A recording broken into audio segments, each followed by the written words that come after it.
She's convulsing, Muldoon. What do we do? I'm on my way, Ray.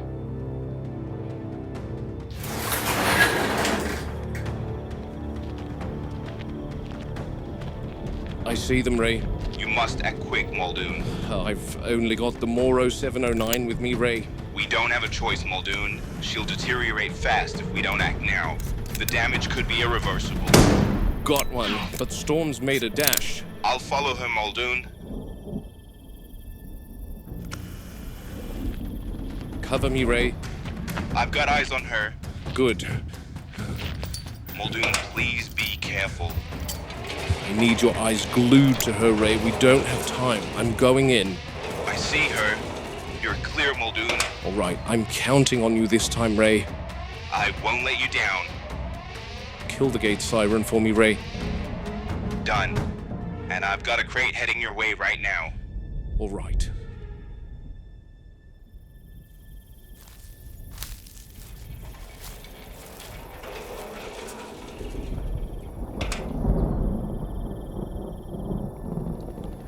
I can hear it. The pilot's given me T-minus 40 seconds. Yep, I see it. She's straight ahead of you, Muldoon, crouched in the reeds. The sound of the chopper is probably frightening her.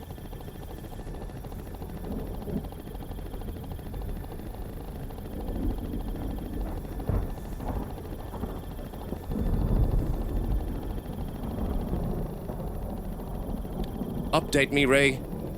Hasn't moved.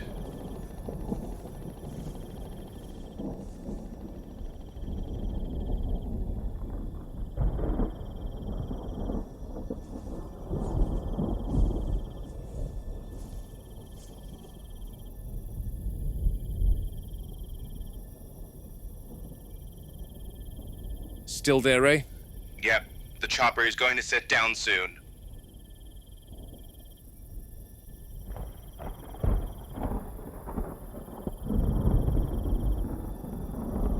Keep the bird in the air.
Muldoon, are you okay?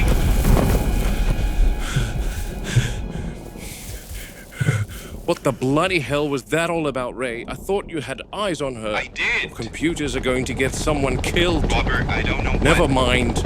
I have to get the big one to Harding. I'm heading to the Raptor pen now, Muldoon. Okay, Jerry, the chopper's leaving now.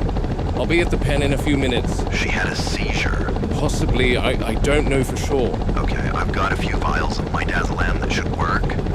It's reliable in reptiles and birds, so I don't see why it won't work for velociraptors. I hope you're right, Jerry.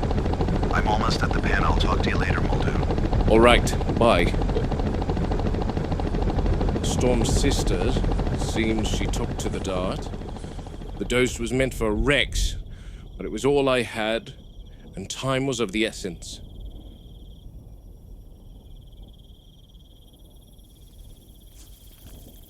Storm, on the other hand, almost had her way with me. Tail twitch is always a good sign. I'll double check for adverse effects, and then go strangle Ray Arnold.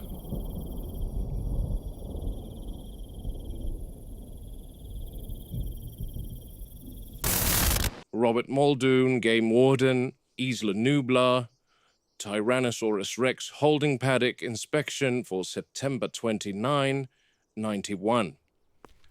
This here is our elevated viewing deck over the holding paddock, with its only current occupant, the Queen herself. She's asleep in the open again, no attempt at cover, no effort to conceal herself.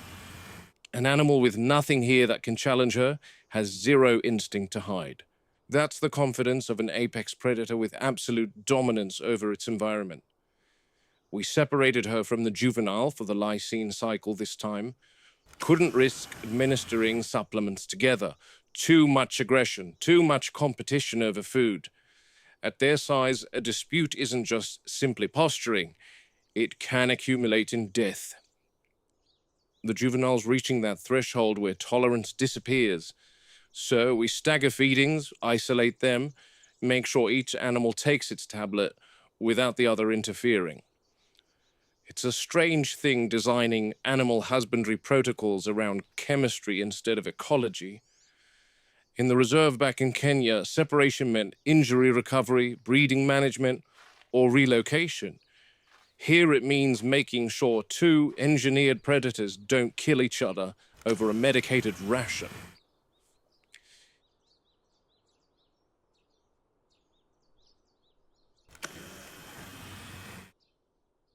Any effective containment strategy begins with a clear understanding of the animal's core biological and behavioral requirements. With the largest land carnivore the Earth has ever seen, space is the first and most integral requirement. Always will be. People think predators don't require it because they sleep so much. They see this, an animal lying still for hours, and assume the enclosure is adequate. What they don't see is the territory that exists in the animal's own mind. In Tanzania, a single lioness would patrol a range that dwarfs almost this entire island. Not because she needs every acre at every moment, but because the option mattered. This pen meets the minimum physical requirements. The Rex can turn, walk, feed, rest, but minimum is not the same as sufficient. Large predators require gradients, open ground, cover, elevation, scent trails, variation in substrate. Without those, behavior is affected. They become predictable. Predictability in a predator is not calmness, it's agitation. The answer that all good zoos provide to counter this is enrichment. But enrichment is a poor substitute for territory. We drag scent trails, vary feeding locations, introduce novel objects she can investigate and destroy. She engages, briefly, then she sleeps again. Not from contentment, but because there is literally nothing left to do. It's hard from a zoological standpoint to try and understand the requirements of an animal that lived in a completely different world to us. In here, a cow arrives, is consumed, and the world goes still again for her. The separation from the juvenile has altered her patterns. She paces the fence line more often now, especially at dusk. She can smell the younger animal on the wind currents that move through the service corridors. That scent is both familiar and antagonistic. Kin recognition doesn't override competition in large theropods. If anything, it sharpens it. People assume aggression is a flaw in the animals. It isn't. It's a requirement. A predator that hesitates doesn't eat. A predator that tolerates rivals doesn't breed. What we call aggression is simply an evolutionary solution to scarcity. We remove the scarcity, but the aggression remains. I remember relocating a problem leopard near Nakuru. She'd taken goats from 3 villages and had to be moved before the farmers poisoned her. We released her into a protected sector with ample prey. On paper, perfect habitat. For 3 days, she did nothing but circle the perimeter, testing every boundary, scent marking every tree. She wasn't looking for food. She was mapping ownership. That's what this one cannot do. No perimeter she can influence, no rivals she can displace, no territory she can claim. The glass, the concrete, the electrified barriers, They define her world in ways no wild boundary ever could. A river can be crossed, a mountain can be climbed, but a fence hums and kills. We often talk about containment in terms of barriers and fail-safes, but real containment is meeting an animal's requirements so completely that it has no impetus to challenge those barriers. Space, stimulation, predictable resources, absence of chronic stresses. We meet some of those. Others, we can only approximate. On the preserve, if an enclosure failed, an animal returned to an ecosystem that could absorb it. Here, failure means an apex predator in an artificial landscape with no checks and no learned boundaries. That's why every protocol matters. Separation for feeding, controlled enrichment, monitoring behavioral changes. There's a tendency to anthropomorphize sleep as peace. It isn't peace. It's conservation of energy between demands that never come. In the wild, rest is earned between hunts, conflicts, migrations. Here, rest is the default state. Still, she is magnificent, perfectly adapted for a world that no longer exists, confined to one we built for spectacle and control.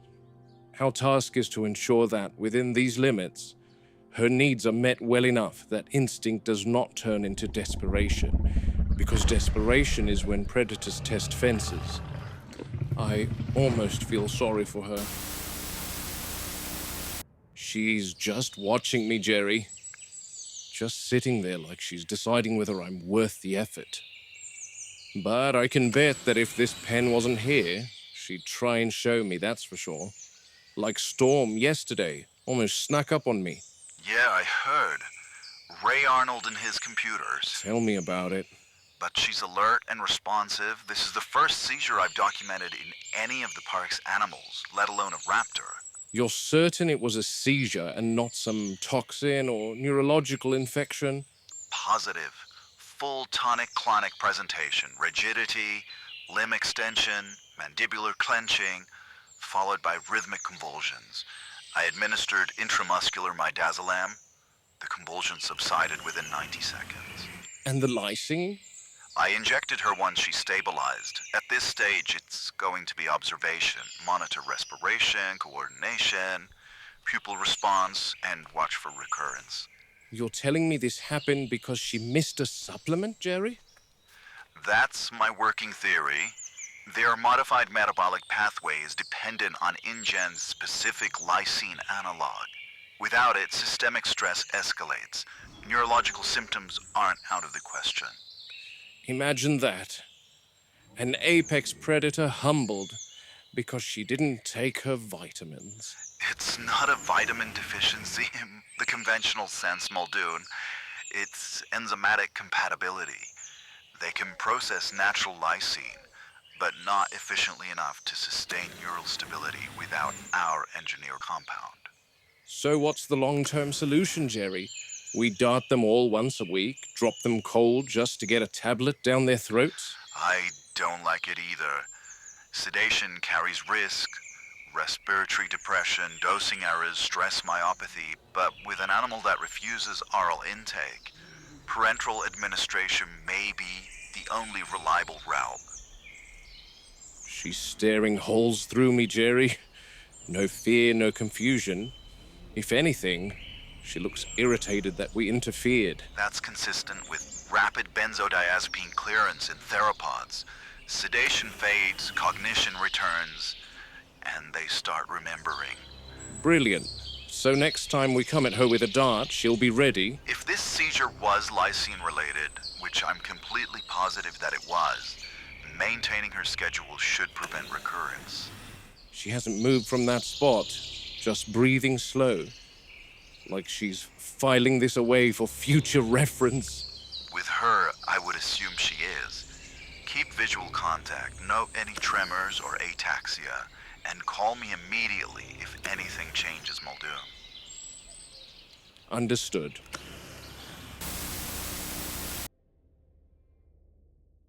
I'm currently in the service corridor between the Rex holding pen and the paddock proper. The adult was returned to the paddock, so both Rexes are back in here now. Tomorrow we should administer the lysine to the adult Rex. We can do that by simply leaving the tablet in the enclosure rather than separating, as the juvenile doesn't yet dare to approach the adult while she's feeding. Here's our juvenile, eyes glowing. Predators' eyes often appear to glow in the dark because of a reflective layer behind the retina, called the tapetum lucidum. It acts like a mirror, bouncing incoming light back through the photoreceptors to improve vision in low-light conditions. You tend to see this in nocturnal hunters like lions or hyenas. She's waiting here, expecting a cow or a goat, since she hasn't eaten in over a week in accordance with the lysine protocol. She definitely looks menacing crouched like that, assessing the gate. She's realized that food isn't coming, so she's off. I must admit, it is good to see her approaching the gate, holding her own. As she grows, she's going to start taking up space, both physically and with regards to marking out her territory. We don't know enough of Rex territorial range, but I think it's safe to say that they...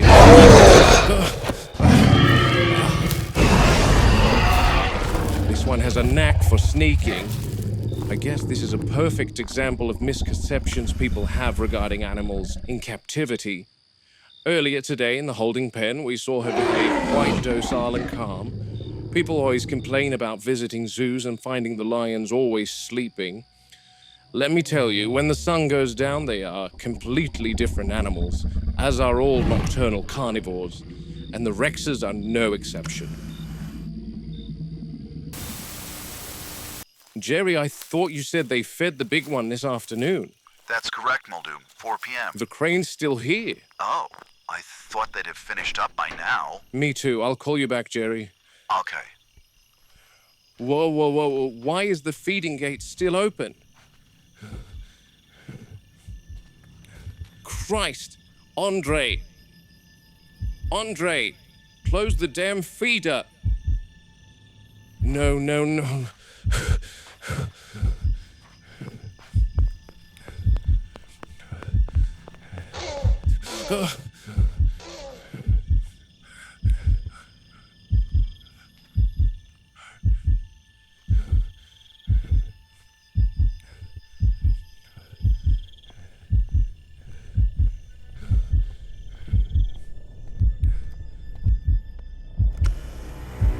Good God.